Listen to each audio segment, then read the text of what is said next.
कणकवली येथील सह्याद्री हॉटेल समोरून ब्रिज खाली लावलेली जनरेटरची 25 स्क्वेअर जाडीची सुमारे 100 मीटर लांबीची नवीन वायर गेले 4 दिवसांपूर्वी चोरीला गेली होती। या घटनेनंतर सोशल मीडियावर चोरीबाबत पोस्ट व्हायरल झाली होती। वेदा जनरेटरचे विनू महाडिक यांनी ही पोस्ट करत चोराला पकडून देणाऱ्यास योग्य बक्षीस दिले जाईल असे जाहीर केले होते। दरम्यान सोमवारी शहरातील एका दुकानाच्या सीसीटीव्ही कॅमेऱ्यातून चोरीचा धागा मिळाला। यानंतर शहरातील भंगार आणि पुठ्ठा व्यवसाय करणाऱ्या ठिकाणी शोध मोहीम राबविण्यात आली। या तपासादरम्यान उत्तर प्रदेशातील एका व्यक्तीकडे ही चोरीची वायर आढळून आली। तांब्याची तार वेगळी करून ती विक्रीसाठी घरामध्ये लपवून ठेवण्यात आली होती। सुरुवातीला संबंधित व्यक्तीने चोरीची कबुली दिली नाही, मात्र जमावाकडून प्रसाद मिळाल्यानंतर अखेर त्याने चोरीची कबुली देत त्याच्याकडील तांब्याची तार ताब्यात देण्यात आली। यानंतर पुन्हा यच्छेद्य प्रसाद देत त्या व्यक्तीला सोडून देण्यात आले।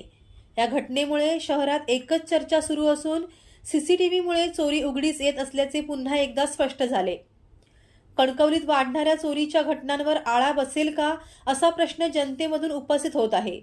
तसेच पोलिसांच्या गस्तीचा प्रश्न पुन्हा एकदा या निमित्ताने चर्चेत आलाय। Viraj Gosavi, Maharashtra live news, Sindhudurg.